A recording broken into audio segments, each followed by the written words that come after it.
عالسلامة ومرحبا بكم. باش نشارك معكم اليوم وصفة المافين بالشوكولاتة. شوفوا هذا شكلهم النهائي. انا الكمية اللي مش نعملها معكم اليوم خرجت لي 16 مكعبة. مش نقص معكم كعيبة باش تشوفوا الانتريور متاعها من الداخل. صدقوني وصفة ولا اروع، كلك سوا الفطور الصباح ولا الجوتي الصغيرات. شوفوا ما شاء الله من داخل قداشها طرية وهشوشة. كانك أول مرة تشوفني اعملي ابوني وفعل الجرس وتابعوني للآخر كان تحبوا تشوفوا كيفاش باش نحضروها. به ما تتفجعوش برشا من المكونات، معناها برشا لكن بساط ونعطيكم كل حاجة باش نجموا نعوضوها. به أول حاجة حاجتي بزوز بيضات من الحجم الكبير، مغرفة صغيرة خل، كعبة ياغورت طبيعي، كيس غير بعزيت، و150 ملي قهوة. أنا هوني القهوة عندي سخونة. شطر متاع كاس سكر أحرش،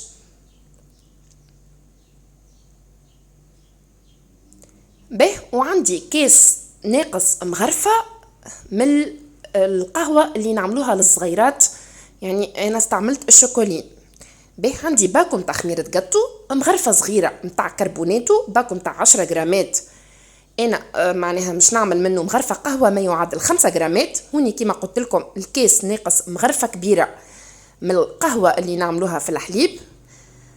عملت في بلاصتها المغرفة هذيك مغرفة كاكاو مر. به عندي رشة ملح، رشة فانيليا، زوز كيسان بالكاس هذيك فارينة. به والزينة استعملت بيبيت شوكولا ونوازيت كونكاسي. به هوني كمرحلة أولى مش نخلط المواد الجافة مع بعضهم. زوز كيسان فارينة اللي عندي مغربلين، الكاس متاع الشوكولين، زدت عليهم المغرفة متاع الكاكاو. وراهو نسيسير برشا انه الكاكاو يتغربل خاطر ديما فيه الكعبر. به مش نحط الباكو متاع خميرة الجاتو. اذا كان الباكو متاعكم يهز 10 جرامات تزيدوا شطر مغرفة قهوة، يعني تاخدوا باكو 10 جرامات وتزيدوا من الباكو الاخر تزيدوا شطر مغرفة قهوة. المفيد احنا حاجتنا ب 13 جرام. به وهذا الباكو متاع الكربوناتو مش ناخذ منه ملعقة صغيرة. به انا هوني في المكونات مش نحط مغرفة صغيرة خل اوكي موجود على يساري باش تخد منا الكربوناتو اللي حطيناه في المواد الجافة.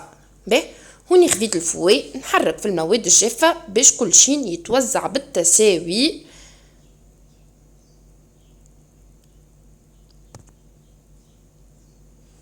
به وديريكتومون مش نبدا نخلط في المواد السائله متاعي.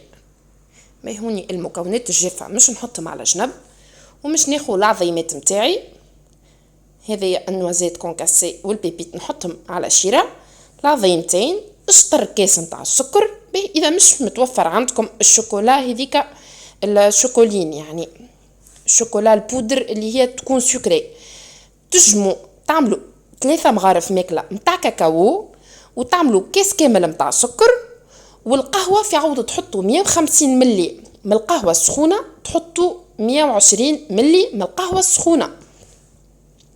به هوني خلطت العظيمات والسكر والملح والفانيليا ومغرفة الخل لين تقريبا السكر ذاب. مش نضيف العلبة متاع الياغورت الطبيعي اللي هي 100 جرام، وتجموا تعوضوها ب 100 جرام البن وإلا رايب وإلا حتى 100 جرام متاع كريم فريش إبيس ولا ليكيد. المفيد ان برودوي لاتيه، معناها مش نحطوها في الخليط متاعنا. هوني كمية القهوة، والقهوة راهو تجموا تستعملوا قهوة كافيتير يعني وإلا قهوة عربي تستناو حتى التنوى متاعها تهبط وتعايروا 150 ملي، ولا تجموا تاخذوا 150 مليلتر من الماء وتحطوا فيه 2 ولا 3 ساشيات من القهوة سريعة الذوبان وتضيفوها للخليط. به هوني حطيت 3/4 كاس متاع زيت نباتي. انا ما نفضلش نستعمل الزيت الزيتونة. تجموا تحطوا زبدة ولا مارغرين ذايبة وباردة. به هوني خلطت المكونات السائلة وبعد زدت لهم المكونات الجافة. شوفوا هوني نحيت الفوي ونحرك بالسباتول، راهو الميلانج متاعي عاقد. به وهذا المول متاع الكب كيك راهو ما هواش نسيسير باش تعملوا الوصفه هذية. اذا مش متوفر المول هذايا، انا خديت المول هذايا وحطيت في كل فراغ لي كاسات هذوما الجوتابل، وخذيت المول اللي تشوفوا فيه توا السيليكون ودهنته ليجيرمون بالزيت. كما قلت لكم اذا مش متوفر الكاسات هذوما تاخذوا زوز ولا ثلاثه كاسات في قلب بعضهم وتعبيو الخليط، يعني عباره مش نخشنوا هذيك الكاسات نحطوها خشين باش يشد لنا الخليط كي نصبوها في وسطه.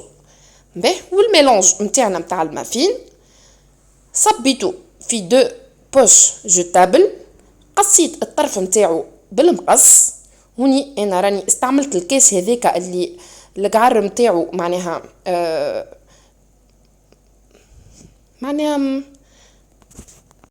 معناها ما هوش واسع، والفوقاني نتاعو يبدا واسع باش يسهل عليا عمليه صبين الخليط.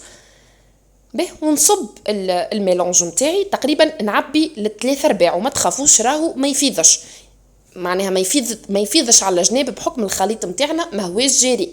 به هوني نخبط هكايا على المول نتاعي باش كان فما لي بولديري تنحاو. به والزينه ديما تقعد اختياري، كل واحد بالمتوفر عنده وباللي يحب يزين. انا مش نزين 5 كعيبات بالبيبي دو شوكولا، 5 كعيبات بالنوازيت كونكاسي. تجمو تحطوا اي نوع متاع فاكهه متوفر عندكم، تجمو حتى اصلا بالكاكاويه ولا بجوز الهند ولا باللي تحبوا، ولا حتى راهو بالبيبي دو شوكولا بلون يجيو مزيانين برشا. به والكعيبات اللي بالسيليكون مش نعمر الانتريور نتاعهم بالشوكولا الترتيني.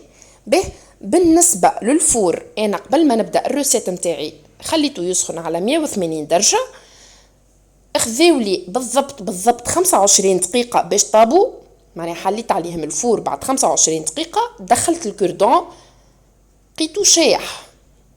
هوني بعد ما خرجتهم من الفور مش نحطهم يبردوا على حاجه مشبكه، شوفوا ما شاء الله كيفاش يخرجوا، صدقوني طريين هايلين. معناتها بالنسبه للي عنده صغيرات ولا يحبك يهز لهم حاجه نظيفه للكوتي، فكره نتاع حاجه بنينه. راهو السكر نتاعها معتدل والطعم نتاعها ما هوش قوي، حتى طعم القهوه يعني كيف ناكلوها الكعيبه ما نحسوش بطعم القهوه، يعني يعزز النكهه نتاع الشوكولا وكهو.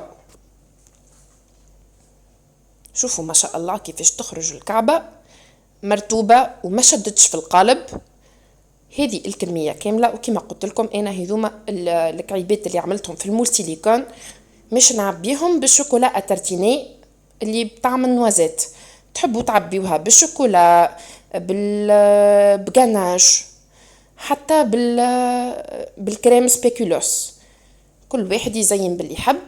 وهذه كانت وصفتنا لليوم، وكان عجبتكم الريسيت اعملوا لي جيم وحطوا لي كومنتير، وكانك اول مره تزورني على القناه حط لي سابوني وفعل الجرس في وصفه قادمه ان شاء الله.